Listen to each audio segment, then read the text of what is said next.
এই মালাগুলো ভালো নাকি? তো মহাপ্রভু রাধারানীকে পড়ানো হয় না, তো ঠাকুরকে পড়ে দিই।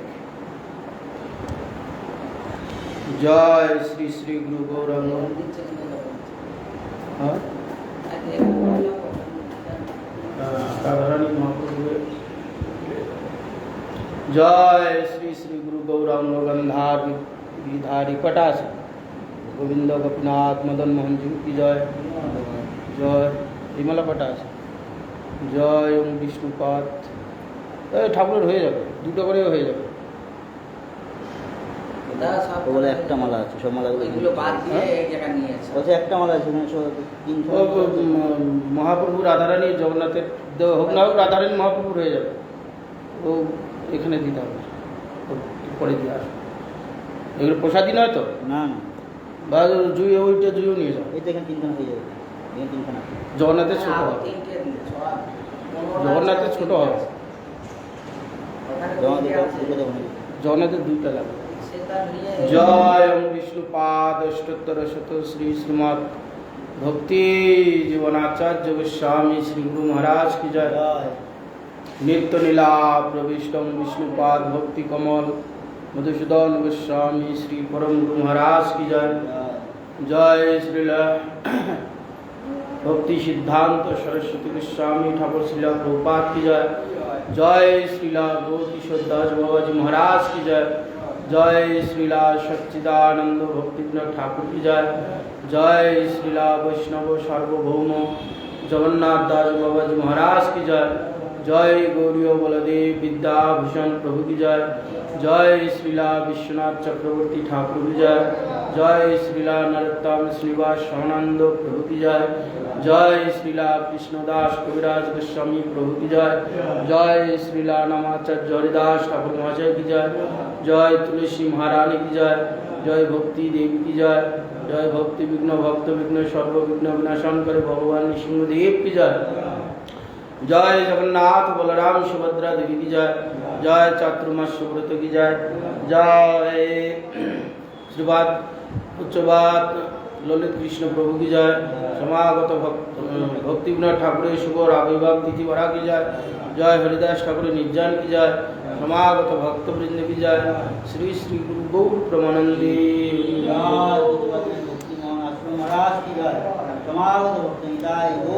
डब्बाटा बार कर दाओ। ओम अज्ञानतिमिरान्धस्य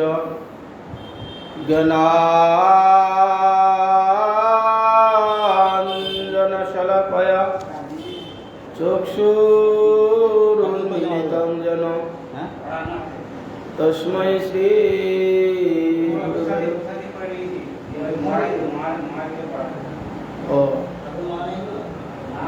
ओम अज्ञानतिमिरान्धस्य ज्ञानाञ्जनशलाकया चक्षुरुन्मीलितं येन तस्मै श्री गुरुवे नमः।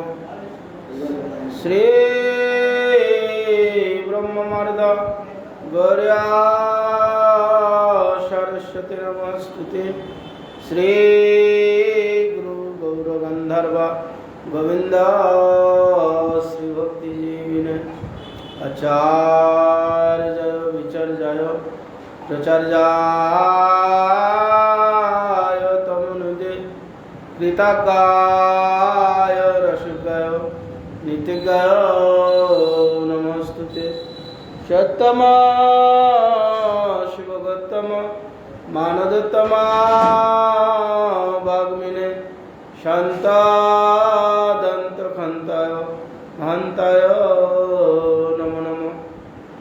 सत्यव्रत शांतन्न सौजन्य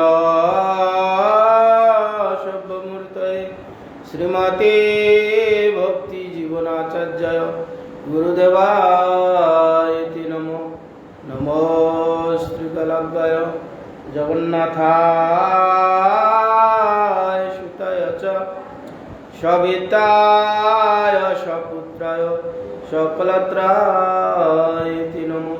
नमो महावदन्नाय কৃষ্ণ প্রেম প্রদায়তে কৃষ্ণায় কৃষ্ণ চৈতন্য নামনে গৌরতিষে নমঃ।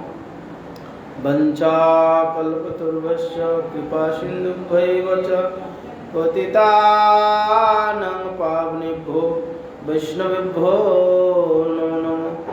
বৃন্দায়ে তুলসীদেব্যৈ প্রিয়ায়ে কেশবস্য চ বিষ্ণু ভক্তি প্রতিদেবী সত্যবতয়ে নমো নমঃ। নমস্তে নরসিংহায় প্রহ্লাদায়িনে হিরণ্যকশিপুর্বক্ষশিলা টঙ্কনকালয়ে শুক্লাম্বরং ধরং বিষ্ণুং শশীবর্ণং চতুর্ভুজং প্রসন্নবদनं ধ্যায়ेत् সর্ববিঘ্নোপশান্তये।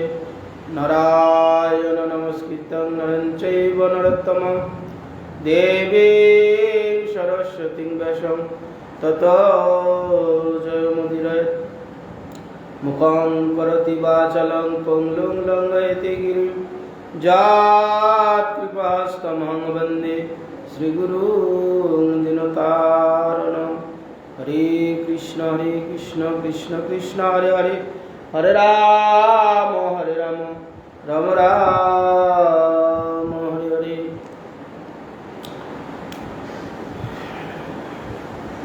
গ্রন্থের আরম্ভ করি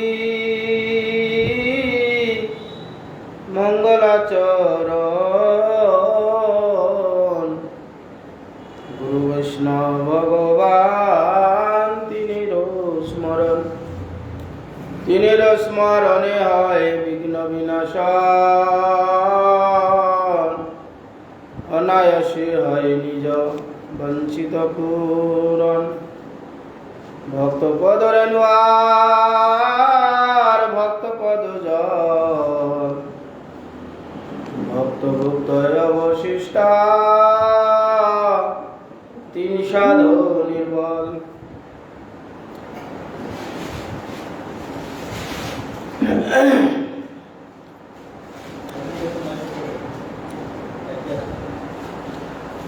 আমাদের ভোগ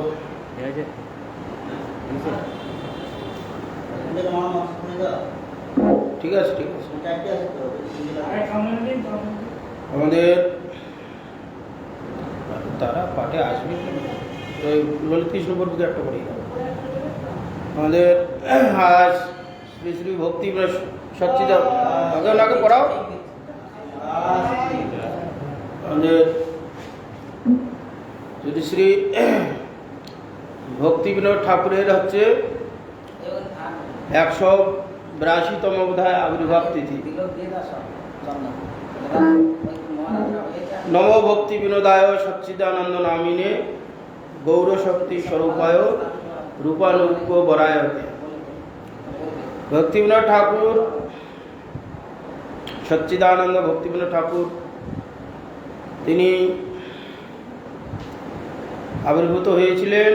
আবির্ভূত হয়ে মহাপ্রভুর যে ধাম, মহাপ্রভু 500 বছর অতিক্রম হয়ে গেলে 200-300 বছর অতিক্রম হয়ে গেলে প্রায় লুপ্ত হয়ে গিয়েছিল।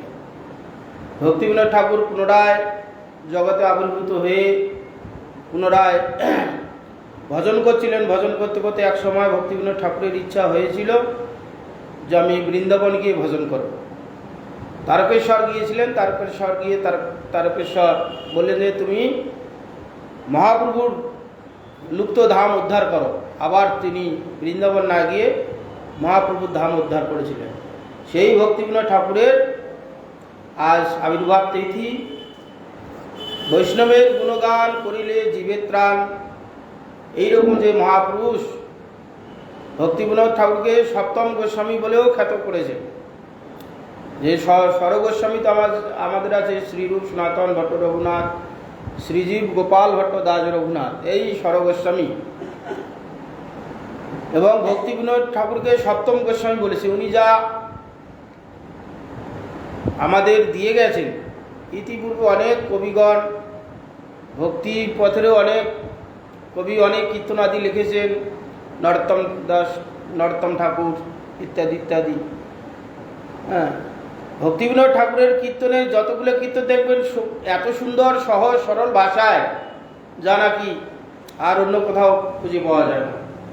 সেই ভক্তিবিনোদ ঠাকুরের আজ আমরা কিছু জীবনী যতটা সম্ভব শ্রবণ করব।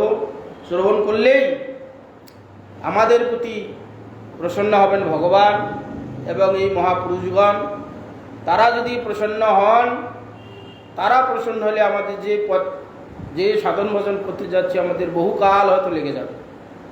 হ্যাঁ, মহাপুরুষগণ, গুরুবর্গগণ তারা প্রসন্ন হলে তারা ভগবানকে নিবেদন করবেন, হে প্রভু, এই আপনার সেবকটি, এর সাধন ভজনে কোনো যোগ্যতা নেই, কিন্তু তারা আপ্রাণ চেষ্টা করছে আপনার পাদপদ্ম লাভ করার জন্যে, আপনি এদের কৃপা করুন।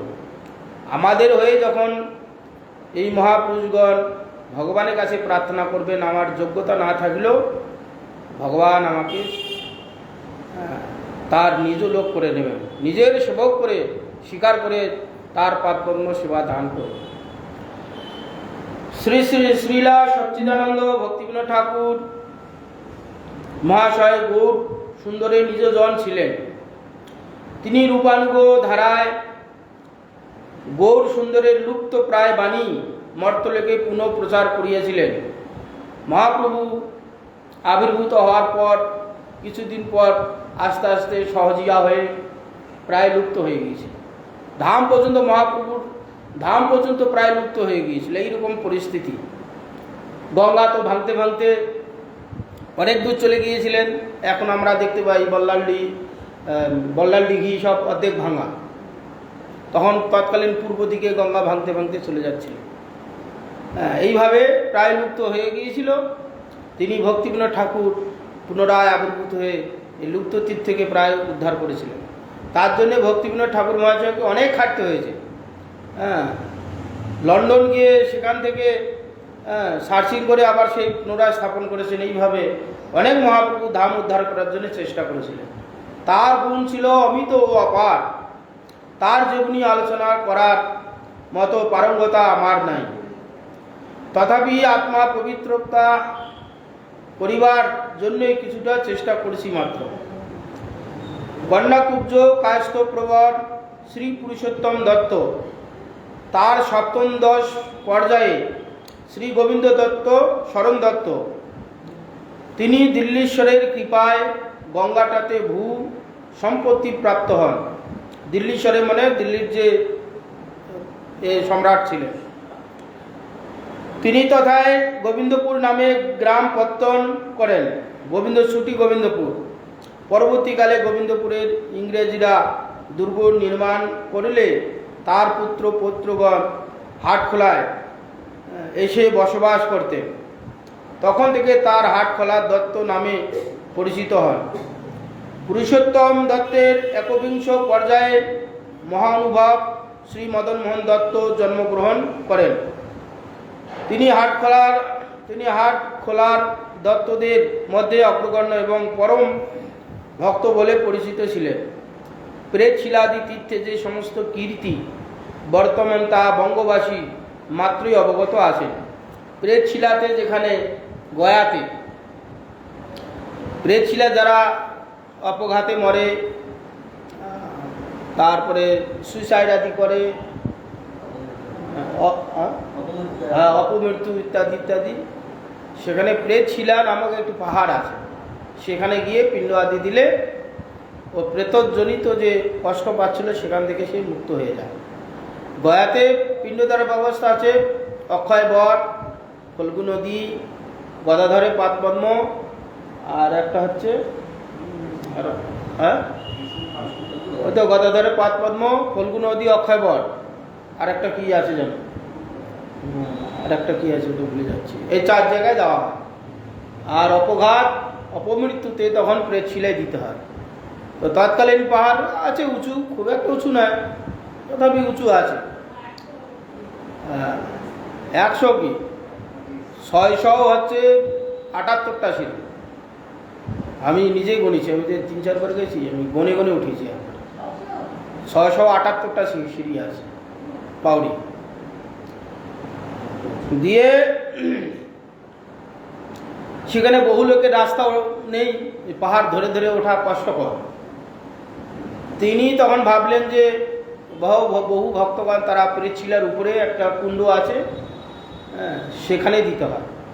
বর্তমান যারা উঠতে পারে না, নিচেই একটা গাছের নিচে সব দেয়, যারা উঠতে পারে উপরে ওঠে।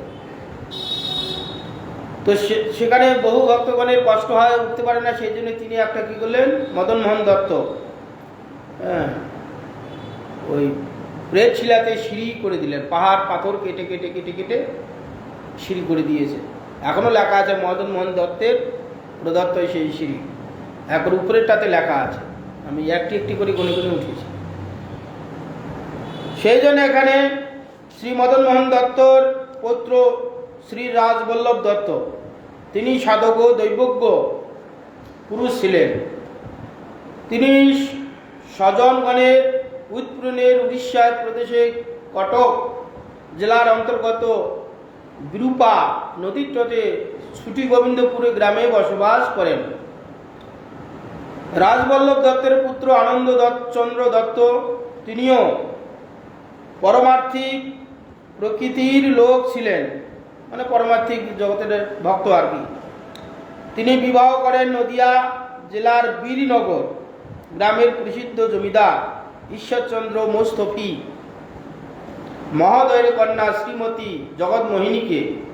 তার গর্ভে শ্রীলা ভক্তিবিনোদ ঠাকুর মহাশয় বাংলা 1245 সাল 8ই ভাদ্র জন্মগ্রহণ করেন। তার জন্মলগ্ন দেখে জ্যোতিষী পণ্ডিতগণ বলেছিলেন শিশু ভবিষ্যতে বিদ্যা বুদ্ধিতে উন্নত হবে এবং একজন মহাপুরুষ হবে। পিতৃ প্রদত্ত নাম ছিল কেদারনাথ দত্ত। ভক্তিবিনোদ ঠাকুরের নাম ছিল কেদারনাথ দত্ত,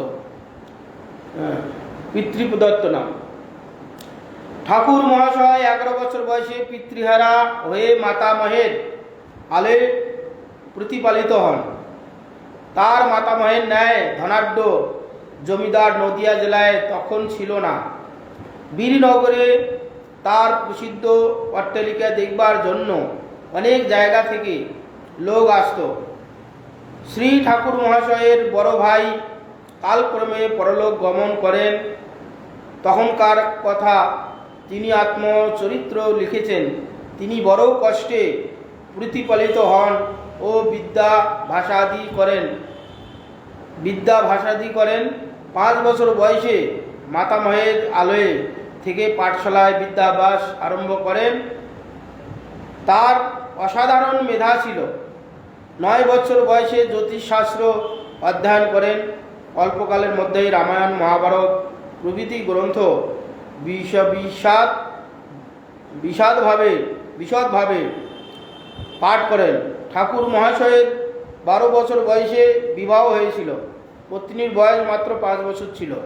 তৎকালে তো ওইরকমই ছিল। আমার ঠাকুমার 7 বছর বয়সে বিবাহ হয়েছিল। গল্প করতো, ঠাকুমা বলতো যে আমার 7 বছর বয়সে বিবাহ হয়েছে। 7 বছর বয়স কতটুকু? এইটুকু একটি মেয়ে, যে শ্বশুরের কোলে ঘুমাইতাম, শ্বশুরের কোলে ঘুরে বেড়াইতাম পাড়া। যখন বড় হলো তারপরে কান্না করলে শ্বশুর কোলে করে নিয়ে বাপের বাড়ি দিয়ে আসতো। ঠাকুমা গল্প করত। শৈশবকাল তাকে সকলে ভূতের ভয় দেখাতেন ভক্তিবিনোদ ঠাকুরকে। তিনি ভূতের ভয়ে বাগিচায় গিয়ে আম জাম খেতে পারতেন না। ভয় কি করে যায় তা একদিন মাতামহের ভাণ্ডার রক্ষিত্রয়ীকে জিজ্ঞাসা করলেন। সে বললে রাম রাম বললে ভূত পালায়। তার কাছে থেকে ভূত তাড়ানোর মন্ত্র পেলেন। সর্বদা রাম রাম জপ করতে লাগলেন, আর ভূতের ভয় লাভ করে না। স্বচ্ছন্দে আম জাম খেতে পারেন। অন্যান্য ছেলেদের রাম রাম বলতে বলেন। পাড়ায় যাদের ঘরে রামায়ণ মহাভারত পাঠ হতো তথায় যেতেন। রামের কথা তার খুব ভালো লাগতো। তিনি পুরোহিত ব্রাহ্মণকে জিজ্ঞাসা করলেন, ঠাকুর কথা বলে না কেন? ভক্তিবিনোদ ঠাকুর যখন ছোট, পুরোহিত বললেন, কলিকালে ঠাকুর কথা বলে না, কারো কারো কাছে বলেন। তিনি মন্দিরে ঢুকে শিবের মাথায় হাত দিয়ে পালাতেন। কোনো কোনো দিন কথা বলতেন, মন্দিরের ভিতরে প্রতিধ্বনি শুনে মনে করতেন ঠাকুর কথা বলছে। বৃদ্ধদের কাছে রাম ও কৃষ্ণ সম্বন্ধে নানান প্রশ্ন জিজ্ঞাসা করতেন। শৈশব হতে ভগবানের প্রতি তার দৃঢ় অনুরাগ প্রকাশ পায়। জগৎ কি, আমরাই বা কেন, এইসব বিষয়ে 10 বছর বয়সে হতে ঠাকুরের মনে অনুসম্বন্ধিসাদ জাগে। কলিকাতায় মেসোমশায়ের কবি কাশীপ্রসাদ ঘোষের বাড়িতে থেকে তিনি কলেজ পড়াশোনা করতে লাগলেন। এই সময় বিশেষ সাহিত্য চর্চা করতেন ও সাময়িক পত্রিকার প্রবন্ধ লিখতেন। তিনি ঈশ্বরচন্দ্র বিদ্যাসাগর মহাশয়ের পরম স্নেহস্পদ ছাত্র ছিলেন। ঈশ্বরচন্দ্র বিদ্যাসাগরের ছাত্র ছিলেন। বিদ্যাসাগর মহোদয়ের বোধোদয় পুস্তক ঈশ্বর নিরাকার স্বরূপ এই উক্তি পাঠ করে ঠাকুর মহাশয় একদিন বিদ্যাসাগর মহাশয়কে জিজ্ঞাসা করলেন, ঈশ্বর দেখে তিনি তার স্বরূপ নির্ণয় করেছেন কিনা। বিদ্যাসাগর মহাশয় সরলভাবে ছাত্রের নিকট ঈশ্বর সম্বন্ধে স্বকীয় অনভিজ্ঞতার কথা স্বীকার করলেন। সিপাহী বিদ্রোহের অব্যাহতির পরে 1858 খ্রিস্টাব্দে ঠাকুর মহাশয়ের পিতামহ রাজবল্লভ দত্তকে দেখবার জন্য উড়িষ্যা অভিমুখে যাত্রা করলেন। বাষ্পীয় যান তখন হয় নাই। যেখানেই হোক পদব্রজেই যেতে হতো। তখন এই গাড়ি ঘোড়া বাস ইত্যাদি হয়নি। পদব্রজেই তিনি মাতা ও পত্নীকে নিয়ে অতি কষ্টে উড়িষ্যা ছোটি গোবিন্দপুরে পিতামহের কাছে এলেন। তাদের দেখে পিতামহ কাঁদতে লাগলেন। পিতামহ খুব বৃদ্ধ হয়েছিলেন, তথাপি রাত্রে 12টার পর সহস্তে খিচুড়ি তৈরি করে খেতেন। দিনের বেলায় জবাদি করতেন। তিনি সন্ন্যাসীদের ন্যায় অরুণ বস্ত্র পরতেন। ভক্তিবিনোদ ঠাকুরের হচ্ছে মাতামহ, দাদু। তিনি মহাভক্ত ছিলেন। সারাদিন উপবাস, নির্জলা, কিচ্ছু খেতেন না। মায়ের বাবা রাত্রি 12টার সময় খিচুড়ি রান্না করে ভগবানকে ভোগ দিয়ে খেতেন, সারাদিনে একবার। এইভাবে কঠোরভাবে জীবনযাত্রা করতেন। সংসারী হয়ে তিনি সন্ন্যাসীর মতন জীবনযাত্রা করতেন। একদিন তার পিতামহ মহোদয় দ্বীপ্রর সময়ে তারিয়ায় শেষ দিয়ে বসে নাম জপ করতে লাগলেন। সলিখিত জীবনী এ সময় ঠাকুর মহাশয়কে ভোজন করে এলেন। দাদা মহাশয় তখন বলতে লাগলেন, আমার মৃত্যুর পর তোমরা আর এ দেশে থেকো না। 27 বছর বয়সে তোমার বড় চাকরি হবে। আমি আশীর্বাদ করছি তুমি এক বড় বৈষ্ণব হবে। ওই দাদু এরকম বললেন। এই কথা বলা মাত্রই তার ব্রহ্মতালু ভেদ করে জীবন নির্গত হলেন। যেটা ব্রহ্মজ্ঞানীগণ মধ্যমা পিঙ্গলা নারী ভেদ করতে করতে উঠে সশস্ত্রীরা থেকে যোগীরা করে যায়, ওইরকম যোগী টাইপেরই ছিলেন আর কি। ব্রহ্মতালু ভেদ করে প্রাণ নিষ্কমরণ করেছিলেন। ঠাকুর মহাশয় যথাশাস্ত্র বিধানে পিতামহের তর্পণ ইত্যাদি সমাপ্ত করলেন। ঠাকুর মহাশয় ঈশ্বরচন্দ্র বিদ্যাসাগর মহোদয়ের চেষ্টায় ভদ্রকে উচ্চ বিদ্যালয়ের হেড মাস্টারি পেলেন। বেতন মাত্র 45 টাকা। তখনকার স্কুলের হেডমাস্টার হাই স্কুলের 45 টাকা মাইনে, চিন্তা করা যায়। ভদ্রকে থাকাকালে মঠস অফ উড়িষ্যা নামে ইংরাজি পুস্তক লেখেন। ইতিপূর্বে তিনি পুরী, সাক্ষী গোপাল ও ভুবনেশ্বর আদি বিশেষভাবে দর্শন করে আসেন। ভদ্রকে 1267 সালের ভাদ্র মাসে তার প্রথম পুত্রের জন্ম হয়। সেই পুত্রের নাম অন্নদা প্রসাদ। এবছর তিনি মেদিনীপুর একটি উচ্চ ইংরাজি বিদ্যালয়ে শিক্ষকতার কার্য পান। পূর্বে হতেই ঠাকুর মহাশয়ের বৈষ্ণব ধর্মের প্রতি পূর্ণ শ্রদ্ধা ছিল। একদিন ওই স্কুলের পণ্ডিতের নিকট প্রসঙ্গক্রমে জানতে পারলেন যে শ্রী চৈতন্য মহাপ্রভু বঙ্গদেশে জন্মগ্রহণ করেছিলেন এবং আপামরে কৃষ্ণ প্রেম ভক্তি দান করেছিলেন। সেই দিন থেকে তিনি শ্রী চৈতন্য দেবের সম্বন্ধে বিস্তারিত জানবার জন্য বড়ই উদ্গ্রীব হন। তখন যেখানে সেখানে বৈষ্ণব গ্রন্থ পাওয়া যেত না।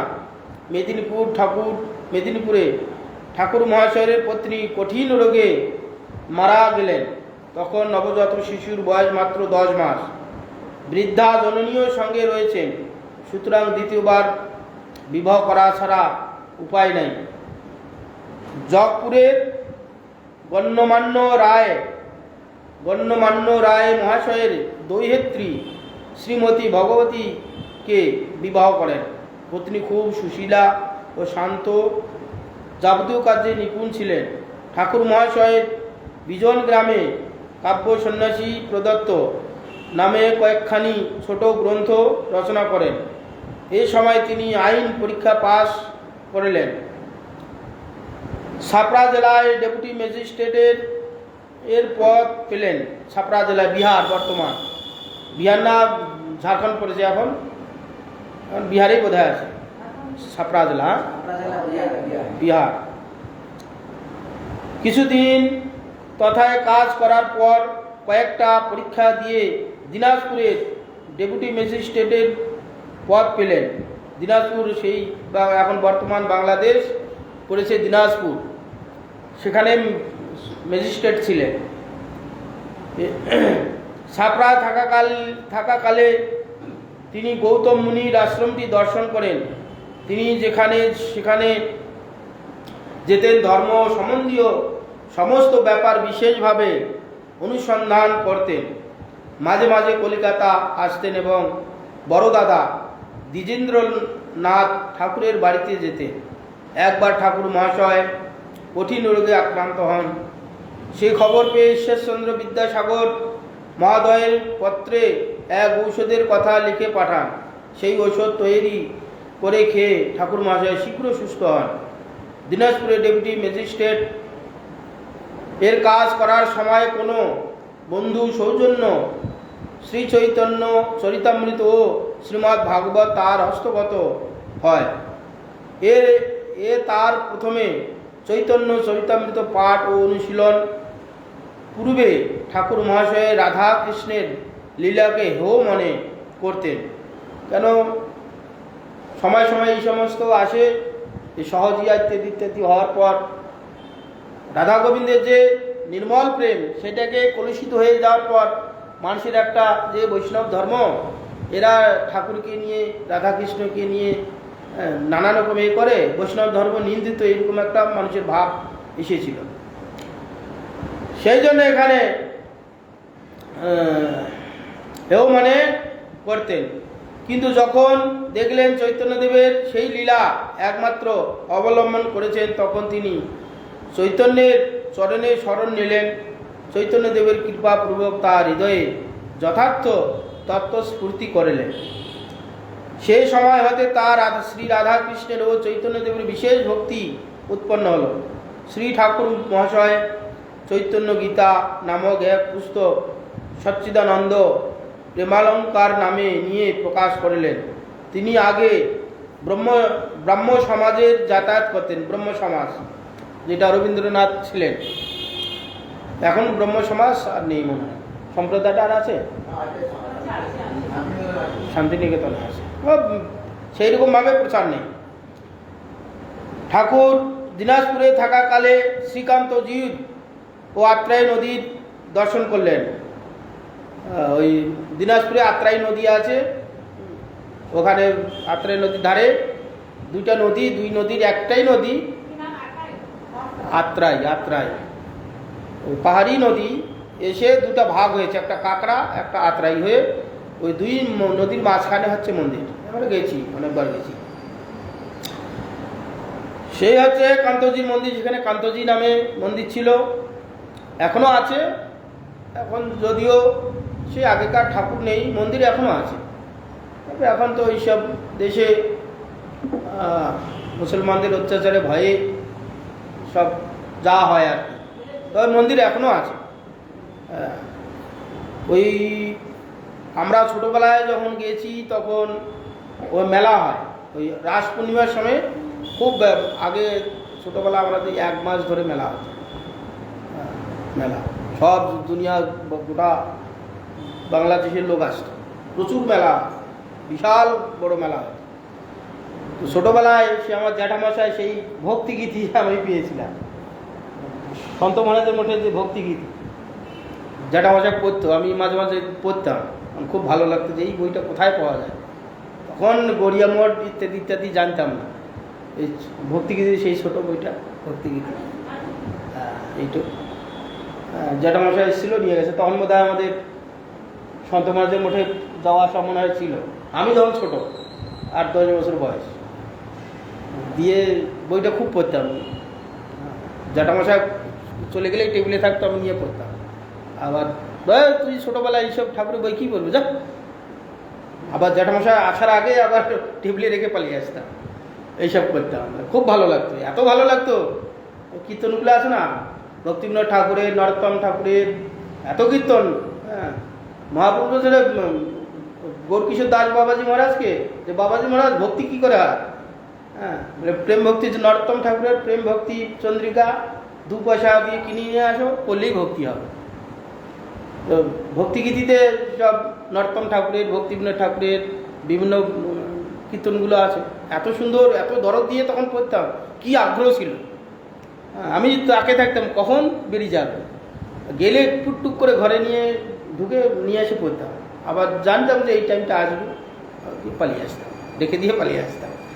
যা হোক, এরকম কান্তজি মন্দিরে গিয়েছিলেন, দর্শন করেছিলেন সেখানে। 1868 সালে তিনি পুরী ধামে বদলি হয়ে আসেন। বড় দ্বারে মণ্ডলের কোটা ভাড়া নিয়ে থাকতেন। এ সময় প্রত্যহ শ্রী জগন্নাথ দেব দর্শন করতেন এবং মহাপ্রভুর লীলাস্থলী দর্শনাদি করতেন। তখন উড়িষ্যার কমিশনার ছিলেন রেভেনশা সাহেব।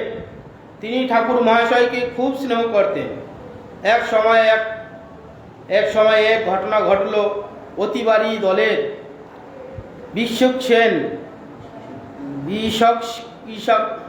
বিশিক্ষণ নামে একজন লোক ছিল। সে কিছু যোগ বিভূতি জানত।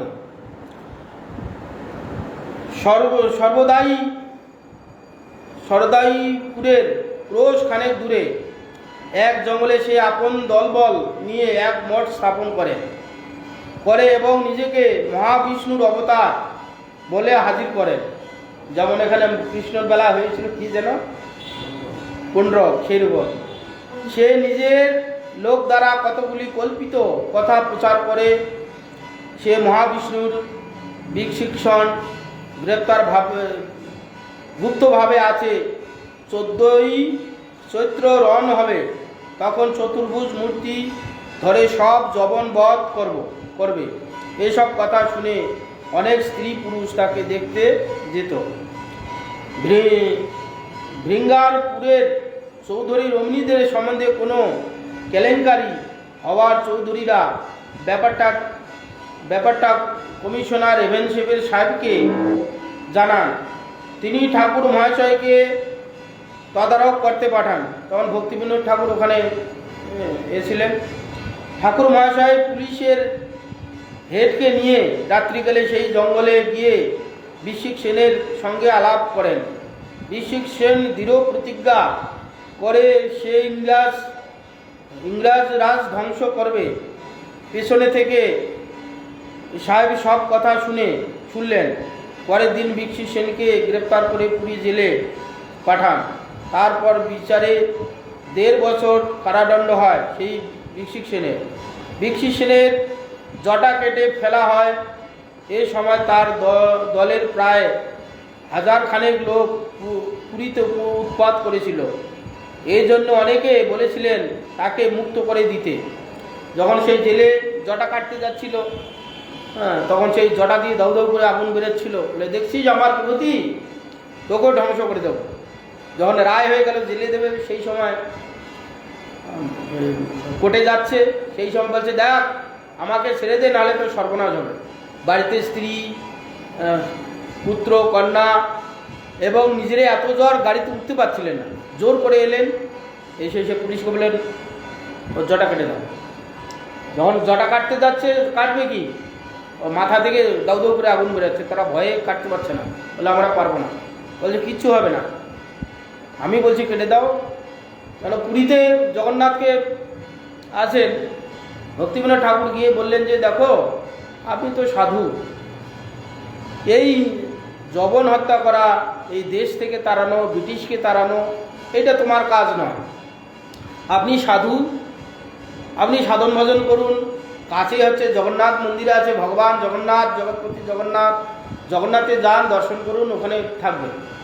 বলছে না, ও কাঠোটা কি, আরে আমি তো বিষ্ণুর অবতার, ও কাঠোটা কি করবে। এইরকম যখন ভক্তিবিনোদ ঠাকুর বললেন, ভক্তিবিনোদ ঠাকুর বললেন যে তো এর মধ্যে সাধন ভজন কিছু নেই, ভক্ত এ নয়। ভক্ত হলে জগন্নাথকে এরকম বলতে পারে? ভগবান জগন্নাথ কত মন্বন্তর থেকে আছে, ব্রহ্মার প্রথম দিন থেকে তিনি আছেন। জগন্নাথ রূপে দর্শন দিয়ে জগৎকে উদ্ধার করবেন, স্বয়ং তিনি প্রকাশ হয়েছে। এই জগন্নাথ বলছে কাঠোটা, জগন্নাথকে যখন বলছে কাঠোটার কাছে গিয়ে কি হবে, এটা কাঠোটা, এর মধ্যে কোনো ভক্তির লেশ নেই, কাটো, জটপটা কাটো, আমি আছি। পুলিশ ভয় করছিল, সঙ্গে সঙ্গে বলে আমি দাঁড়িয়ে আছে, কাটো। ওই জটাপটা কেটে দিয়ে জেলে করে দিল। এইভাবে তখন তারপরে জ্বরটা হলো, অনেক কিছু বিভূতি দেখিয়েছিলেন, কিচ্ছু হয় না। কিছুদিন থাকার পর 3 মাস মতন ছিলেন, তারপরে তিনি যোগ বলে প্রাণ বিসর্জন দিয়েছিলেন। কিন্তু ধর্মপরায়ণ সত্যপ্রিয় ঠাকুর মহাশয় কারো কথায় কান দিলেন না।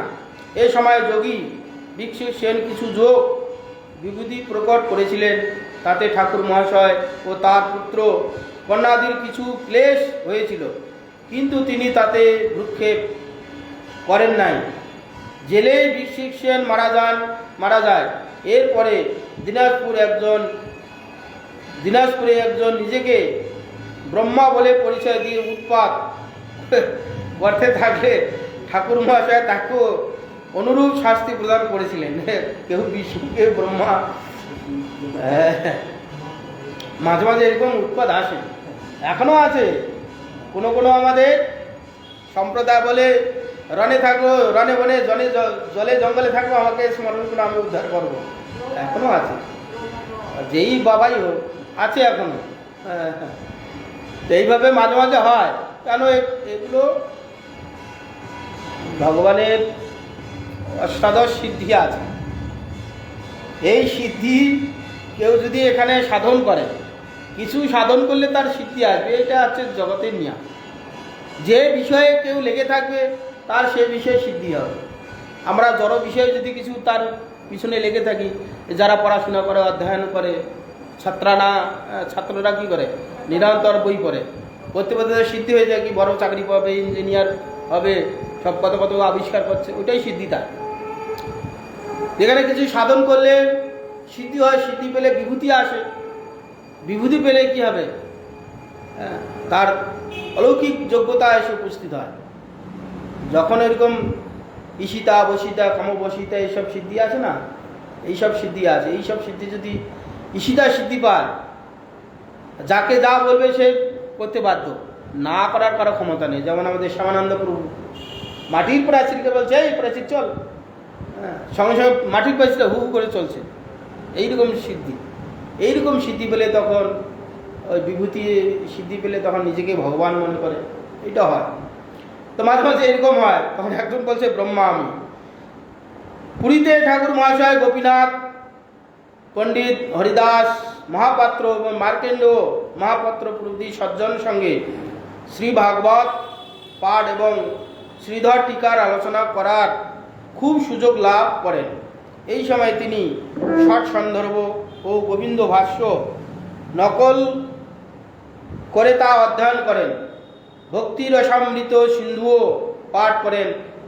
হরিভক্তি কল্পয়িতা নকল করে এবং দত্তকৌস্তভ নামক গ্রন্থ রচনা করেন। নকল বলতে তখন তো এরকম ছাপাখানা ছিল না, হাতে লেখা হতো, ওইটাকে নকল বলা হচ্ছে। ওই বই দেখে দেখে আবার খাতাতে লিখতেন। শ্রী জগন্নাথ বল্লভ উদ্যানে ভাগবত সংসদ স্থাপন করেন। জগন্নাথ বলরাম উদ্যান পুরীতে মাসির বাড়ি যাওয়ার আগে যেতে গিয়ে বাঁ ধারে পড়বেন জগন্নাথ বলরাম উদ্যান। জগন্নাথের হচ্ছে বাগান, ওখানে জগন্নাথ মাঝে মাঝে রথে যাওয়ার সময় এখানে উৎসব হন, ওখানে বসেন তৎকালীন, এখন তো নামায় না, তৎকালীন ওইসব হতো। জগন্নাথ বলরাম উদ্যান। রঘুনাথ দাস বাবাজি মহাশয় ঠাকুর মহাশয়ের সঙ্গে মিশতেন না, অন্য কাকেও তার সঙ্গে মিশতে নিষেধ করতেন। কিছুদিন বাদ তার মহাত্মা বুঝতে পারলেন। একদিন ঠাকুরের কাছে গিয়ে ক্ষমা প্রার্থনা করে বললেন, আপনার তিলকমালা না দেখে আমি আপনাকে অবজ্ঞা করেছি। ভক্তিবিনোদ ঠাকুর তখন তিলকমালা আদি পড়েননি, তখন অবজ্ঞা করতেন। ক্ষমা করুন। ঠাকুর বলতেন, বাবাজি মহাশয় আমার কি দোষ? তিলকমালা দীক্ষাগুরু দিয়ে থাকেন। মহাপ্রভু কখনো দীক্ষাগুরু জুটিয়ে দেন নাই। ভক্তিবিনোদ ঠাকুর এই কথা বললেন। কেবল মালা সাহায্য হরিনাম জপ করি। এই অবস্থায় নিজের মনোমতন তিলক মাল্য নেওয়া কি ভালো? রঘুনাথ দাস বাবাজি সব বুঝতে পেরে ঠাকুর মহাশয়কে খুব প্রশংসা করতে লাগলেন। মহাত্মা শ্রী স্বরূপ দাস বাবাজি একজন বড় বৈষ্ণব ছিলেন। ঠাকুর মহাশয়ের প্রায় সময় তার দর্শনে যেতেন। তিনি তাকে অনেক উপদেশ দিতেন। ঠাকুর মহাশয় শ্রী জগন্নাথের রহর ডাল খুব পছন্দ করতেন। ভগবান জগন্নাথের অদ্যাবধি অন্য কোনো ডাল জগন্নাথের ভোগ হবে না, রহর ডালেই ভোগ হবে, এবং মিষ্টি ডাল, রহর ডাল 12 মাস 365 দিন, আর অন্য কোনো ডাল ভোগ লাগে, রহর ডাল মিষ্টি। আর অন্যান্য তরকারি যেমন হয় সেরকমই হবে, যেটা নুনের মতন নুনের হবে, যেটা নারকেল তো সব প্রায় তরকারিতেই দেয়, কিন্তু রহর ডাল জগন্নাথের অতীব প্রিয়। রহর ডাল ছাড়া কোনো মুগ ডাল, ছোলার ডাল, মটর ডাল কোনোই চলবে না। রহর ডালে যা কিছু হবে রহর ডাল। কলার ডালটা চলে, রহর ডাল আর কলার ডাল। কলার ডালটা বলরামের যেটা ভোগ হয় ওইটাকে উপল ভোগ, সকালবেলা হয় 9টার সময়। আমাদের এখানকার মতন খিচুড়ি নয়, ওখানে হবে গোটা চাল গোটা ডাল, হলুদ ফলুদ কিচ্ছু নেই, আস্ত আস্ত থাকবে, সিদ্ধ হবে। কলার ডালও আস্ত থাকবে আর অন্নও আস্ত থাকবে, নুন টুন যেমন দেওয়ার সব থাকবে, হলুদ থাকবে না, গলবে না, একবারে আস্তে আস্তে। এরকম বলরামের এটা 9টার সময় উপল ভোগ হয়। ওইটা আমি কয়বার পেয়েছি। হ্যাঁ, তিনি মন্দিরে প্রবেশ করতেই এক যেন তাকে ডাল দিতেন, একজন এসে তাকে ডাল দিয়ে যেতেন। ভক্তিবিনোদ ঠাকুর যখনই মন্দিরে যেতেন, কেউ না কেউ এসে ওখানে যে মাটির কৌটো আছে সেখান থেকে এক বাটি ডাল দিয়ে যেতেন। স্নান যাত্রা, রথযাত্রা ও দোল যাত্রাদি সময় ঠাকুর মহাশয়ের উপর পর্যবেক্ষণের ভার পড়ত। ওখানে তো রথযাত্রা, স্নান যাত্রা ইত্যাদি ইত্যাদি যাত্রার সময় যে অনুষ্ঠান, ওই সময় উড়িষ্যাতে যখন ছিলেন মন্দিরের ভার দিতেন দেখাশোনা। তিনি খুব পরিশ্রম করে যাত্রীদের জগন্নাথ দর্শনের সুন্দর ব্যবস্থা করে দিতেন। তিনি পূর্ণ 5 বছর কাল শ্রী জগন্নাথ দেবের সেই সেবায় নিযুক্ত ছিলেন। 1874 খ্রিস্টাব্দে 6 ফেব্রুয়ারি মাঘী কৃষ্ণ পঞ্চমী তিথিতে বিমলা প্রসাদ শ্রীমৎ ভক্তি সিদ্ধান্ত সরস্বতী প্রভুপাদের ঠাকুরের ষষ্ঠ সন্তান রূপে পুরীতে আবির্ভূত হন। পুরীতে ভক্তিবিনোদ ঠাকুরের ষষ্ঠ পুত্র রূপে শ্রীলা আমাদের ভক্তি সিদ্ধান্ত সরস্বতী ঠাকুর প্রভুপাদ অবতীর্ণ হন নারায়ণ ছাতা, যেটা এখন মাসির বাড়ি যেতে গিয়ে এখন বর্তমানে আমাদের মাধব মহারাজের মঠ সেই সেবার সুযোগ পেয়েছে। বহুকাল ওখানে তারা ওখানকার যে বাসিন্দা অধিকার করেছিল, অনেক ঝামেলা হয়ে মাধব মহারাজ ছাড়েনি, যেটা প্রভুপাদের জন্মস্থান, গুরুদেবের জন্মস্থান, এখানেই প্রভুপাদ জন্ম হয়েছিলেন, এইটাকে যে কোনোভাবেই আমরা নেব। অনেক কিছু মামলা মোকদ্দমা, টাকা পয়সা, কোটি কোটি টাকা খরচা করেও পুরীবাসীর কাছ থেকে হস্তগত করে এখন বিশাল মন্দির করেছেন, মঠ হয়েছে, অনেক থাকার ঘর আছে। শ্রী জগন্নাথ দেব ঠাকুরের সেবায় সন্তুষ্ট হয়ে যেন এই পুত্রটিকে দান করেন। যখন রথযাত্রার কিছু 3-4 মাস আগে প্রভুপাদ জন্ম হয়েছেন। জগন্নাথের কৃপা পাত্র হচ্ছে প্রভুপাদ। রথ যখন আসে, রথ আসার পরে প্রভুপাদের যেখানে জন্মস্থান নারায়ণসাদা, ওখানে এসে রথ দাঁড়িয়ে গেছে। রথ আর কোনো মতেই যাচ্ছে না। এরকম তো মাঝে মাঝে শোনা যায়, রথ কারো যদি কৃপা করার ইচ্ছা থাকে, সেখানে এসে রথ দাঁড়িয়ে যায়। তৎকালীন হাতি ঘোড়া দিয়ে রথটাকে নড়াইতে পারে না। তো প্রভুপাদের সময় এরকম হয়েছিল। প্রভুপাদ যখন আবির্ভূত হয়েছিলেন, যাচ্ছিলেন না, 3 দিন ওখানে দাঁড়িয়েছিল রথ। কোনো মতেই রথ টানতেই পারছে না। হাতি নিয়ে এসে চেষ্টা করছে, তাও যাচ্ছে না।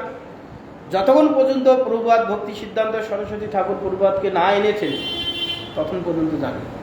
তখন প্রভুপাদের মা এবং ভক্তিবিনোদ ঠাকুর বললেন যে, রথ যখন বাড়ির সামনে এসে দাঁড়িয়ে আছে, ছোট বাচ্চা, তাহলে শিশুটাকে একবার রথের কাছে চাপিয়ে দাও না। এই প্রভুপাদকে যখন নিয়ে এসে জগন্নাথের পায়ের নিচে, তখন আমরাই গেছি ওই জগন্নাথের রথে উঠে, জগন্নাথকে প্রণাম করে আমি এসেছি রথের উপরে উঠে। এই কয়েক বছর থেকে, 4-5 বছর থেকে আর এলাও নেই, বছর 7-8 থেকে আর এলাও নেই, রথে আর কাউকে উঠতে দেয় না। আমি উঠেছি। যেই জগন্নাথের পায়ের নিচে প্রভুপাদকে শুয়ে দিয়েছেন, সঙ্গে সঙ্গে জগন্নাথের গলার মালা প্রভুপাদে এসে গায়ে পড়েছে। এইভাবে সন্তোষের পুত্রকে দান করেছিলেন জগন্নাথেই, প্রভুপাদকে দান করেছিলেন ভক্তিবিনোদ ঠাকুরের। তার সেবা প্রবৃত্তি দেখে এইরকম পুত্রকে জগন্নাথেই দান করেছিলেন। পুত্রটি যেন স্বর্ণ প্রতিমা বলে মনে হচ্ছিল। লগ্ন দেখে জ্যোতিষী পণ্ডিতগণ বলেছিলেন, পুত্র ভবিষ্যতে একজন বড় আচার্য হবে, ধর্ম প্রচার করবে। প্রভুপাদ ভবিষ্যতে বলে দিয়েছেন পণ্ডিতগণ, তাই করল। প্রভুপাদ এসে গোটা বিশ্বকে আজ মহাপ্রভু যে কথা বলেছিলেন, পৃথিবীতে যত আছে নগরাদি গ্রাম, সর্বত্র প্রসারিত হইবে মোর নাম। মহাপ্রভু বলে গেছেন 500 বছর আগে। সেইটাই ভক্তিবিনোদ ঠাকুর প্রভুপাদ এবং তার যে শিষ্য শ্রী ভক্তিবেদান্ত স্বামী মহারাজ, তার একবারে মূর্ত হয়ে গোটা বিশ্ব আজ পৃথিবীর কোণে কোণে একবারে হরিনাম প্রচার হচ্ছে। কি মহাপ্রভু বলেছিলেন, পৃথিবীতে যত আছে নগরাদি গ্রাম, যত নগর গ্রাম, সর্বত্র প্রসারিত হবে। ভারতবর্ষে তো হচ্ছেই। আমি আফ্রিকাতে নেটে একদিন দেখলাম, আজপাড়া ঘাট, আফ্রিকায় একটা কি জায়গাটা দেখলাম, একবারে আজপাড়া ঘাট, সেখানে ছেলে মেয়েরা প্রায় নগ্ন। ওখানকার ওই রকমই অবস্থা, জঙ্গলই তো। সেখানে ইস্কনের ব্রহ্মচারী সন্ন্যাসীরা গিয়ে উদ্ধব তুলে হরে কৃষ্ণ নৃত্য করছে। তাদের সঙ্গে সঙ্গে ওরাও নাচছে। ওদের নাচ তো আলাদা, কিছু বুঝে না। ওই যে শুধু হরে কৃষ্ণ কৃষ্ণ কৃষ্ণ হরে হরে, হরে রাম রাম রাম করছে। এদের তালে তালে ওই নিগ্রোরাও নাচছে। বাচ্চা বাচ্চা ছেলে বড় অর্ধনগ্ন একবার, শুধু কমটুকু একটু বল কল ঢাকানো আছে, আর কিচ্ছু নেই। তারা পর্যন্ত হরিনাম করছে। এইরকম মহাপ্রভু প্রতিমূর্তি একবারেই যাকে বলা হয় প্রভুপাদ। মহাপ্রভু কথা মূর্তিমান হয়ে প্রভুপাদ এসেছেন, প্রভুপাদের মূর্তিমান। এসি ভক্তিবেদান্ত স্বামী মহারাজ প্রভুপাদের কথা একবারে ঘরে পৃথিবীর কোণে কোণে পৌঁছে দিয়েছেন। সেই জন্য এখানে বড় আচার্য হবে। কয়েক মাস পর ঠাকুর মহাশয় শিশু এবং তার মাকে অন্যান্য ছেলের মেয়েদের পালকি যোগে রানাঘাট, নদিয়া জেলায় রানাঘাটে দেন। কিছুদিন পর তিনিও বদলা হয়ে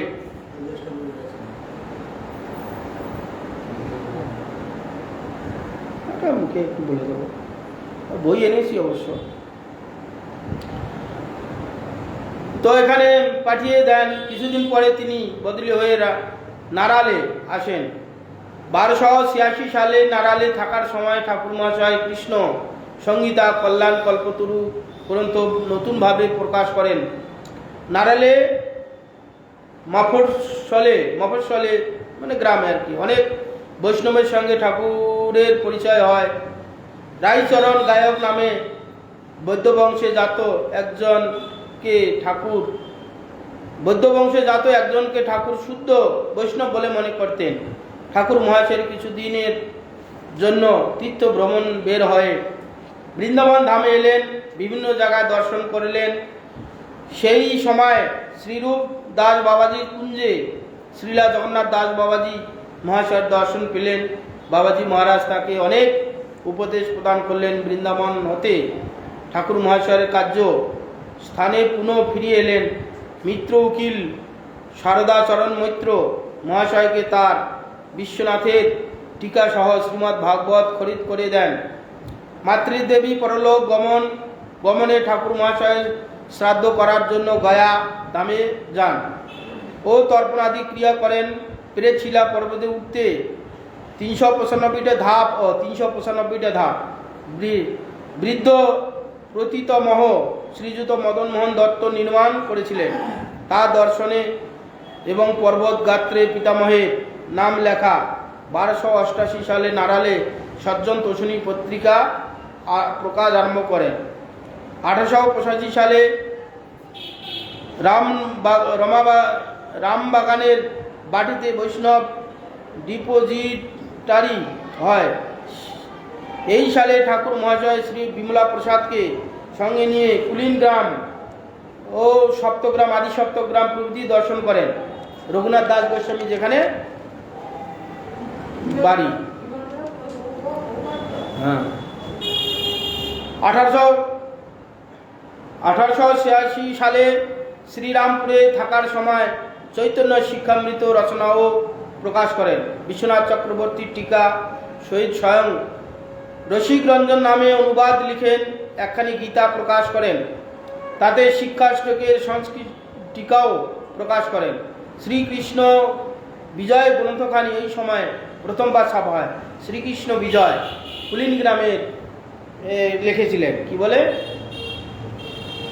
রামানন্দ বসু সত্যরাজ খান শ্রীকৃষ্ণ বিজয়, সেখানে মহাপুরুষ সময় আর কি, সেখানে লিখেছিলেন রামানন্দ বসু সত্যরাজ খান যে শ্রীকৃষ্ণ প্রাণনাথ ব্রজেন্দ্র নন্দন, এইরকম একটা শব্দ লেখা আছে। মহাপ্রভু করে বইটি বক্ষে ধারণ করে তখন মহাপ্রভু বললেন কুলিন গ্রামের ভাগ্যের কথা কখনো না যায়, শুকর ছড়ায় সে কৃষ্ণ কৃষ্ণ গায়। কুলিন গ্রামের যেহায় কুকুর সে মোর আপনজন, অন্য জল লঘুদু। এইভাবে লিখলেন যে কুলিন গ্রামের যেহা কুকুর সেও মোর আপনজন, অন্য জল লঘুদু। কুলিন গ্রামের কুকুরটা ভগবানের এত প্রিয় হলো কেন? যেহেতু ভক্ত গ্রামে, এই জন্য মহাপ্রভুর এত প্রিয় হয়েছে যে কুলিন গ্রামের একজন ভক্ত সম্বন্ধে কীরকম বর্ণনা করেছে, ভাগবত বর্ণনা করেছেন। কুলং পবিত্র জননী কৃতার্থা বসুন্ধরা ইত্যাদি ইত্যাদি। এইভাবে শ্রী ঠাকুর মহাশয় ঠিক করেছিলেন চাকরি থেকে অবসর নিয়ে বৃন্দাবনে বাস করবেন। এই সময় কোনো কার্য উপলক্ষে তারকেশ্বর যান। সেখানে স্বপ্নে তারকেশ্বর বলেন, তোমার গৃহের নিকটবর্তী নবদ্বীপ ধামে যে কার্য আছে তার কি করলে? স্বপ্নে দেখে তিনি বৃন্দাবন যাবার ব্যবস্থা স্থগিত করলেন। ঠাকুর মহাশয় গুরুকরণের জন্য অনেক দিন ধরে চিন্তা করেছিলেন। স্বপ্নে মহাপ্রভু তাকে জানান, তোমার গুরু বিপিন বিহারী শীঘ্র আগমন করবেন। এ সময় বিপিন বিহারী গোস্বামীর পত্র পেলেন, তিনি শীঘ্র এসে মন্ত্র দিবেন। শ্রী বিপিন বিহারী গোস্বামী বংশী বদনানন্দ ঠাকুরের বংশধর ছিলেন। গোস্বামী শীঘ্র এলেন এবং মন্ত্র দীক্ষা প্রদান করলেন। ঠাকুর চিত্ত বড়ই প্রফুল্লতা লাভ করলেন। ঠাকুর মহাশয় শ্রী চৈতন্য চৈতামৃতের অমৃত প্রবাহ ভাষ্য লিখলেন। বিপিন বিহারী তার শক্তি অবতরী, বিপিন বিহারী প্রভুবর শ্রীগুরু গোস্বামী রূপে দেখিতে মোর ভবকূপে উদ্ধারিল আপনি কিঙ্কর। এইভাবে তিনি লিখেছেন। ঠাকুর মহাশয় কিছুদিনের জন্য শ্রী বিপিন বিহারী গোস্বামী বাগনাপাড়া পাড়ায় বাস করতেন। ঠাকুর মহাশয় যখন কিছুদিনের জন্য কৃষ্ণনগর ডেপুটি ম্যাজিস্ট্রেট হয়ে এলেন, নবদ্বীপ ধাপ সম্বন্ধে তিনি বহু চিন্তা করতে লাগলেন। তিনি প্রতি শনিবারে নবদ্বীপ যেতেন এবং প্রভুর লীলাস্থান ঠিক কোথায় তা অন্বেষণ করতেন, কিন্তু কোনো সন্ধান পেলেন না। নবদ্বীপে লোকের শুধু গ্রাসাচ্ছাদনের চিন্তা, পারমার্থিক কোনো সম্বন্ধ নেই। এইসব দেখে ঠাকুর মহাশয় বড়ই দুঃখিত হলেন। একদিন রাত্রে তিনি কমলা প্রসাদ ও একজন কেরানিকে সঙ্গে ছাদের উপর বসে আছেন। তখন 10টা খুব অন্ধকার এবং আকাশ মেঘাচ্ছন্ন। এই সময় গঙ্গার পূর্বে পারে উত্তরের দিকে এক অপূর্ব আলোকময় অট্টালিকা দেখতে পেলেন। পুত্র কমলা প্রসাদকে জিজ্ঞাসা করলেন, তিনি দেখছেন বললেন। কেরানি বাবুকে কিছুই দেখতে পাননি। ঠাকুর মহাশয় প্রত্যেক শনিবার নবদ্বীপ রানীর বাড়িতে, সেই রানী কি বলে, ওই যে দ্বিতীয় বৃন্দাবন করে রেখেছে যে আসামে নরোত্তম ঠাকুর যে প্রচার করেছিলেন না, মণিপুরের রানী, ওখানে ভাড়া থাকতেন। বৈকালে আসতেন এবং রবিবার থেকে সোমবার ভোরে কৃষ্ণনগরে যেতেন। তিনি পরের শনিবার এলে এবং রাত্রে ছাদের উপরে বসে চতুর্দিকে দৃষ্টিপাত করতে লাগলেন। সে ওই দিনও ওই অপূর্ব আলোকময় অট্টালিকা দেখতে পেলেন। বড়ই আশ্চর্যিত হলেন। কারো কাছে জিজ্ঞাসা করলেন, তারা বলেন সেখানে কিছুই নাই। প্রাতে গঙ্গা পার হয়ে তিনি সেই স্থানে এলেন, দেখলেন তথায় মাত্র একটি তাল গাছ আছে। অনন্তর তিনি নিকটবর্তী স্থানগুলি দেখতে লাগলেন। অনুসন্ধানকালে বল্লাল সেন রাজার প্রাচীন কীর্তি, ভগ্ন প্রসাদ ও দিঘি জানতে পারলেন। অতঃপর ভক্তি রত্নাকর ও চৈতন্য ভাগবত প্রভৃতি গ্রন্থে উদ্ধৃত গ্রামের নামগুলি অনুসন্ধান করতে করতে গ্রামের লোকদের থেকে অনেক গ্রামের সন্ধান পেলেন। তার মধ্যে মায়াপুরেরও সন্ধান পেলেন। সেই সময় গ্রাম্য লোকরা ওই স্থানটিকে মেয়াপুর বলতো। নবদ্বীপের মধ্যে মায়াপুর নামে স্থান, যথায় জন্মিলেন গৌরচন্দ্র ভগবান। ভক্তি রত্নাকর গ্রন্থে এইভাবে বর্ণনা আছে। যাক, সময় হয়ে যাচ্ছে, একটু হরিদাস ঠাকুরের সামান্য মুখে একটু বলে দিই, বই এনেছে আর সময় কোথায়। তো এইভাবে ভক্তিবিনোদ ঠাকুর তিনি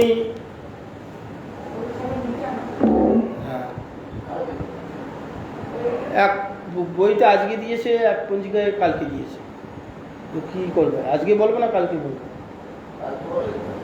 কালকে তাহলে ওইটাই হবে, থাক তাহলে এটা আর একটু বলি। কালকে যদি গুরুমাস করেন করবেন। শ্রীলা ঠাকুর মহাশয় বড় আনন্দিত হলেন। এই সময় তিনি নবদ্বীপ ধাম মাহাত্ম্য নামক গ্রন্থ রচনা করেন এবং উহা ছাপিয়া প্রচার করতে লাগলেন। কৃষ্ণনগরের ইঞ্জিনিয়ার দ্বারিকা বাবু নবদ্বীপে একখানা মানচিত্র তৈরি করে দিলেন। ওই গ্রন্থ তাতে ছাপা হলো। ক্রমে মায়াপুরের প্রচার আরম্ভ হলো। মহাপ্রভুর আদেশ কিছুটা পালন করতে পেরেছেন বুঝে ঠাকুর মহাশয় বড়ই খুশি হলেন। ঠাকুর মহাশয় একদিন কুলিয়ায় শ্রীলা জগন্নাথ দাস বাবাজি মহারাজকে দর্শন করতে গেলেন। শ্রী ঠাকুর দণ্ডবোধ করলেন। বাবাজি তার প্রতি বললেন, কুটিরের বারান্দাটা আপনি করে দেন। শ্রীলা ঠাকুর মহাশয় স্বীকার করে এবং 150 টাকা খরচা করে শীঘ্র বারান্দাটা করে দিলেন। বাবাজি মহারাজের কাছে ঠাকুর মহাশয় মহাপ্রভুর সম্বন্ধে অনেক কথা শুনলেন। এই সময় তিনি স্বরূপগঞ্জে গদ্রুমে একখানি গ্রন্থ নির্মাণ করেন এবং মাঝে মাঝে তথায় অবস্থান করতেন লাগলেন। এর পূর্বেই তিনি শ্রীনামহটের কাজ আরম্ভ করলেন। গদ্রুমে সুরভি কুঞ্জ, আজকে ওখানে বড় উৎসব। ভক্তিবিনোদ ঠাকুরের সমস্ত যত গড়িয়া মঠ আছেন তারা সব আজকে গদ্রুমে এসে ভক্তিবিনোদ ঠাকুরের উৎসব আদি যোগদান করেন। 1891 সালে আশ্বিন মাসে ঠাকুর মহাশয় রামসেবক বাবু সীতানাথ ও শীতল নামে একজন ভৃত্য সঙ্গে নিয়ে রামজীবনপুরে নাম প্রচার করতে বের হলেন। রামজীবনপুরে যদুনন্দন ভক্তিভূষণ মহোদয় খুব উৎসাহের সহিত প্রচার কার্যে সহায়তা করতে লাগলেন। তথায় অনেক জায়গায় ঠাকুর মহাশয়ের নাম সম্বন্ধে বক্তৃতা আদি করলেন। তার প্রচারে তথাকার ভদ্রমণ্ডলী খুব সুখী হলেন। সেখান থেকে ঘাটালে গিয়েছিলেন, এলেন, সেখানে খুব নাম প্রচার কীর্তন আদি হলো। ঠাকুর মহাশয়ের গদ্রুমে ফিরে এলেন। গদ্রুমে খুব সংকীর্তন হলো। কৃষ্ণনগর অনেক বড় বড় সভা। ঠাকুর মহাশয় শুদ্ধ ভক্তি সম্বন্ধে বক্তৃতা করতে লাগলেন।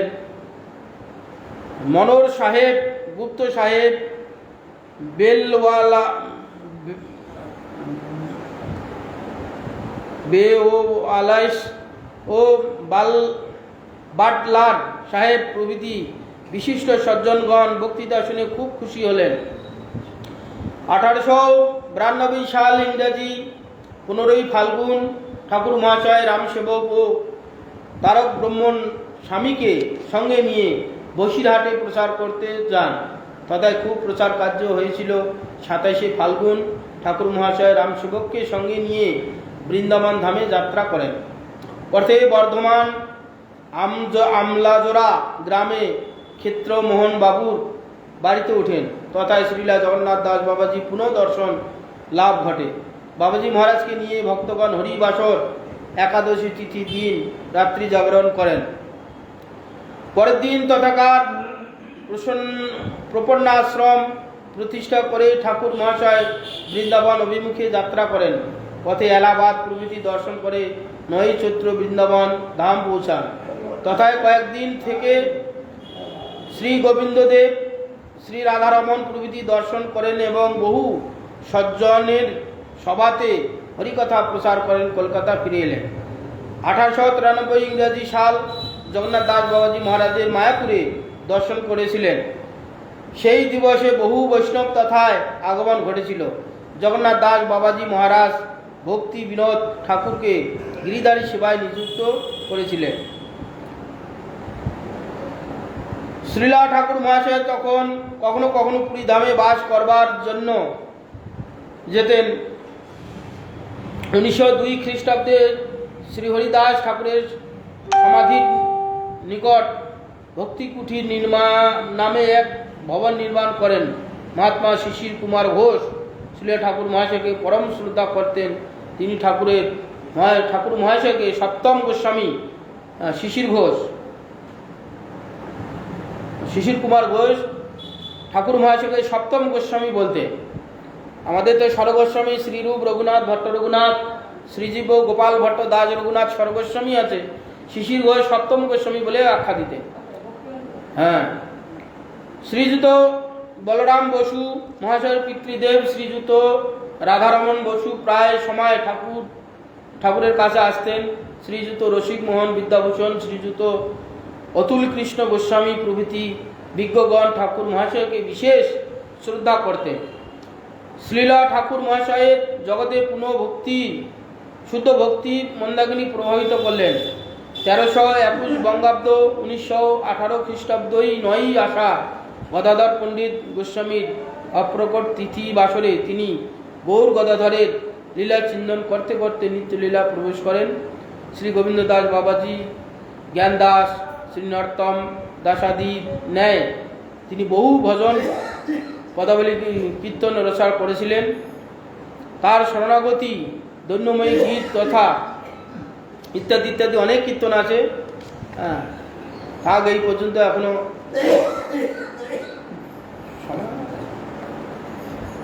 তিনি বিভিন্ন রকম কীর্তন আদি লিখেছেন, যেমন আমার জীবন সদা পাপিরত, নাইকো পুণ্যের উল্লেশ, এইসব কীর্তন লিখেছেন।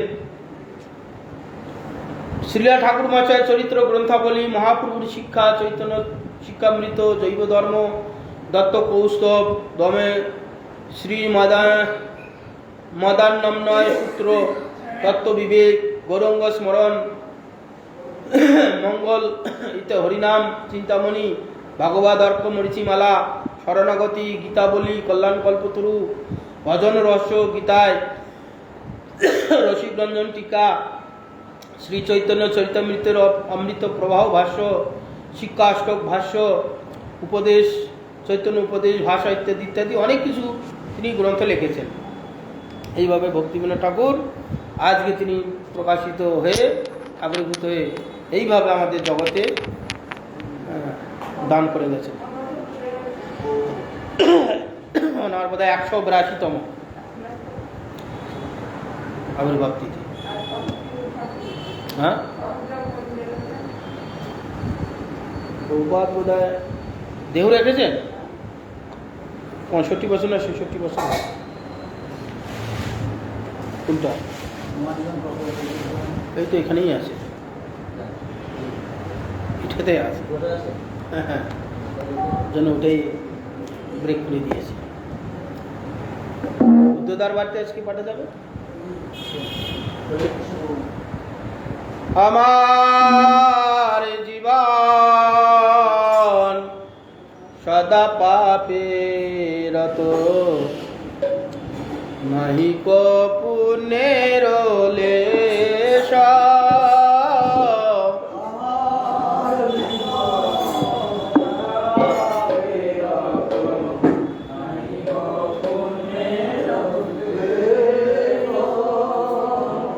আমার জীবন সদা পাপে রত, নাহি কো পুণ্যের লেশ।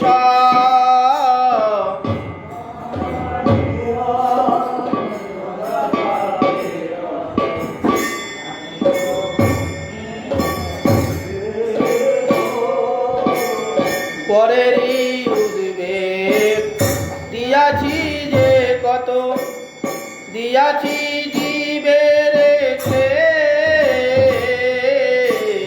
পরেরই উদ্বেগ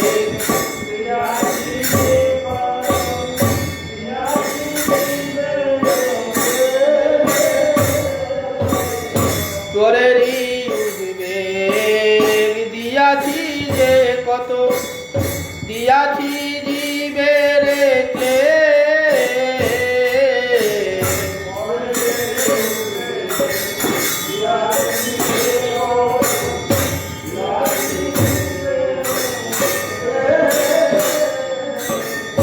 আমার জীবন সদা পাপে রত, নাই গো পুণ্যের লেশ।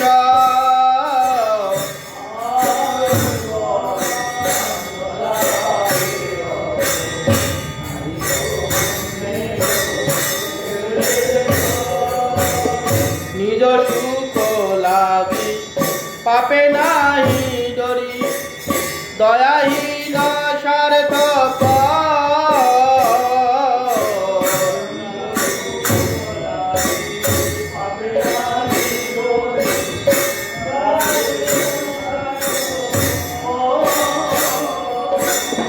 নিজ সুখ লাগে পাপে নাহি ডরি, দয়াহীন স্বার্থপর।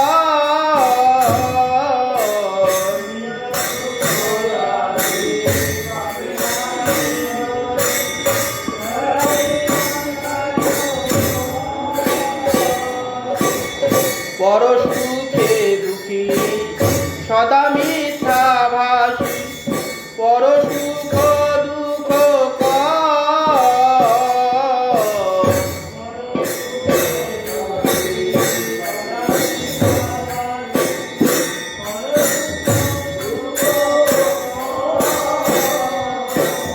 পর সুখে দুঃখে সদা মিথ্যা ভাষী, পর দুঃখ সুখ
কামনার মাঝে মন প্রতিদম্ভ পরায়ণ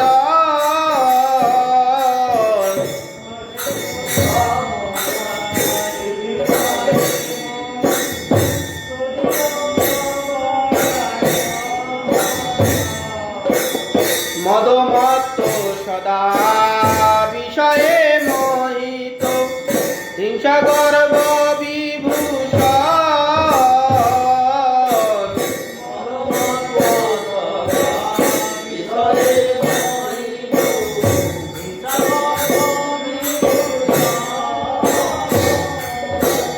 মদমত্ত সদা বিষয়ে মোহিত হিংসা গর্ব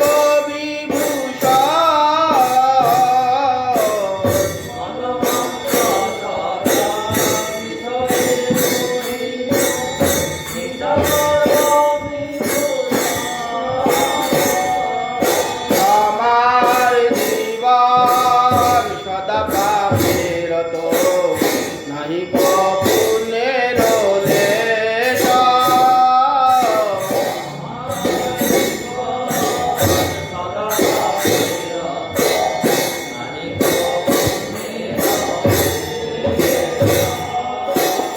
নিদ্রালস্যত সুকাজে বিরত অকাজে উদ্যোগিয়ামি নিদ্রালস্যত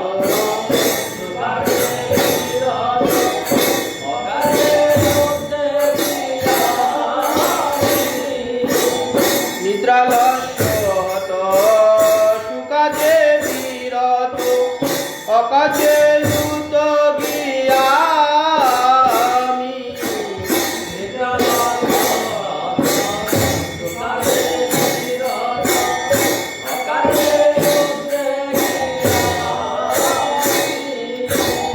প্রতিষ্ঠা লাগিয়া শাসয়াচার লোভ হত সদা কামি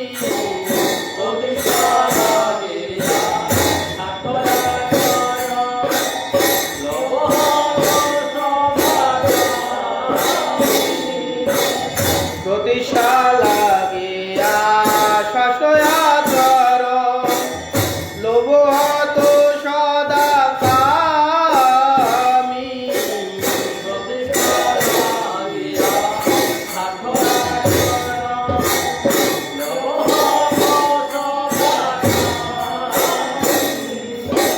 আমার জীবন সদা পাপেরত নাই পুণ্যের লেশ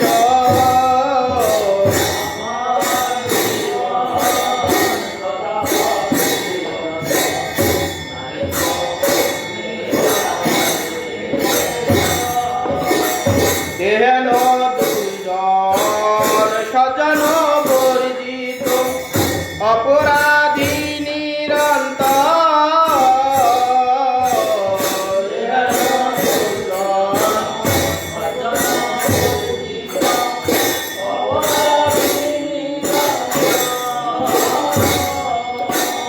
দেহেন দুজন সজন বর্জিত অপরাধী নিরন্তর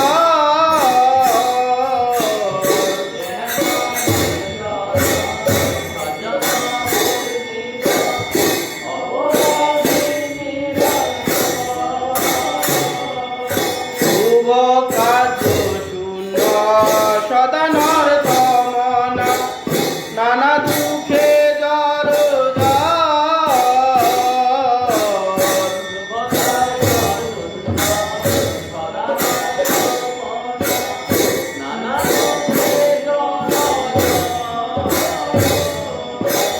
আমার জীবন সদা পাপেরত নাই পুণ্যের লেশ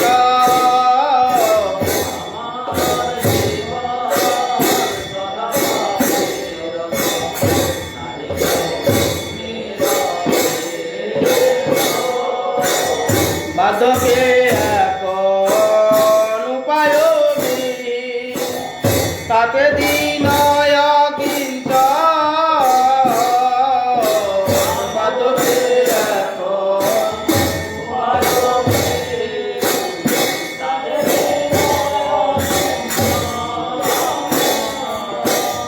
ঠাকুর ভগবতী বিনোদ প্রভুর চরণে করে দুঃখ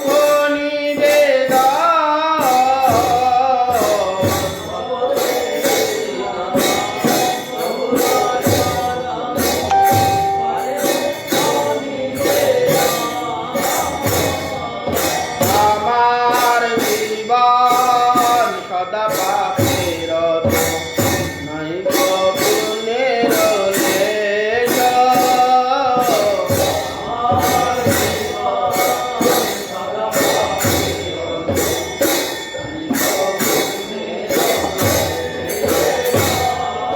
ঘরে দিলে দিয়াছিলে কত, দিয়াছি জীবের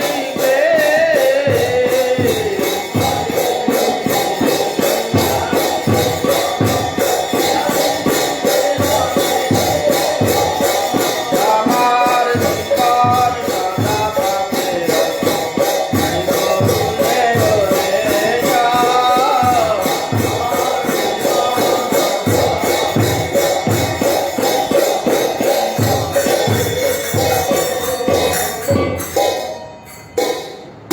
নবীন সন্ন্যাসী বিষ্ণু মহারাজ কীর্তন করবেন, নাম হয়েছে বিষ্ণু মহারাজ। বিষ্ণু মহারাজ, বরেণ্য গোবিন্দের নাম হয়েছে কেশব মহারাজ, জগন্নাথের নাম হয়েছে মাধব মহারাজ। বিষ্ণু, মাধব, কেশব, এদের নাম করে আমাদের উদ্ধার হয়ে যাবো, আর কিছু করতে হবে না। আবার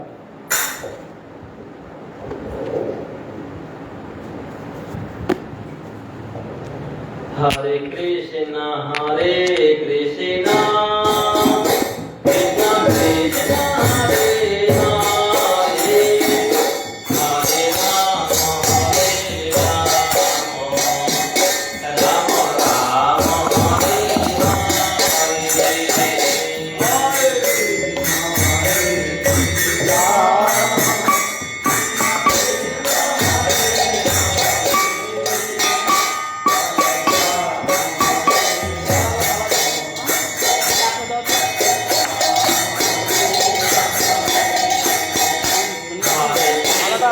তোমরা দুজনেই দিয়েছে।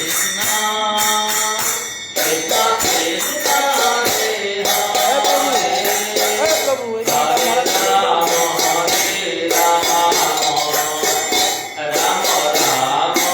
এই গলা বাড়াও, গলা বাড়াও।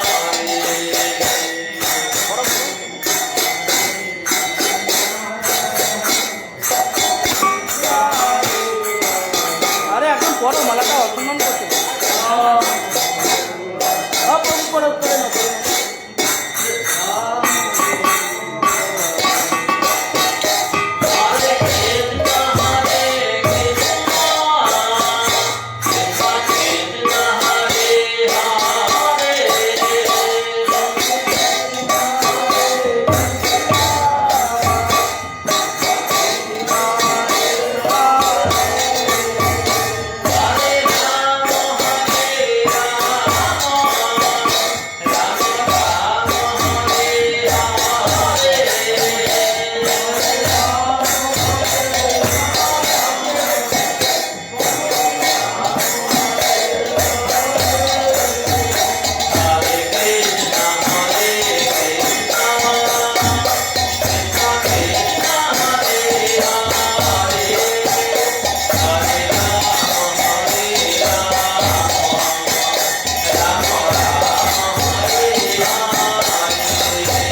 नमो नमो तुलसी महारानी नमो नमो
जय श्री श्री गुरु गौरांगार गिरिधारी श्री राधा गोविंद गोपीनाथ मदन मोहन जी की जय।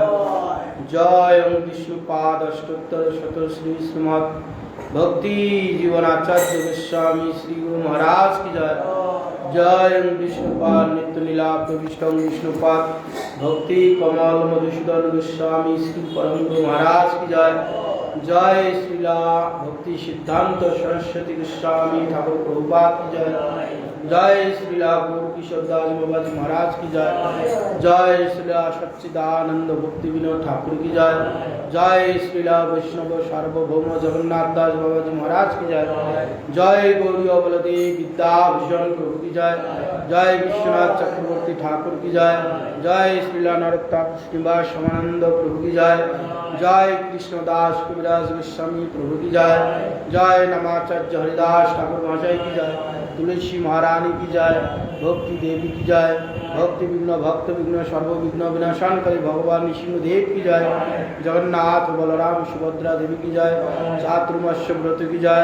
जय श्रीला भक्ति विनोद ठाकुर शुभ आविर्भाव तिथि बरा की जय। जय गद्रम धाम की जय। जय शिवा शुक्जा कुंज की जय। जय हरिदास ठाकुर निजान की जय। जय श्रीपाद भक्ति चरण सागर महाराज की जय। तुम्हारे कौन पाद भक्ति शरण्य विष्णु महाराज की जय। भक्ति वरेण्य केशव महाराज की जय। समागत भक्त वृंद की जय।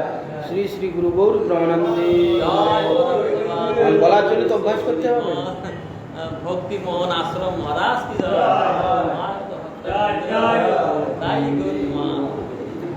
नारायणের কি হয়েছে ভক্তি শরণ্য তোমার বরেণ্য হচ্ছে বরেণ্য বরেণ্যটা রয়ে গেছে তোমার ভক্তি তোমার ভক্তি শরণ্য আর জগন্নাথের কারণ্য শরণ্য বরেণ্য বাহ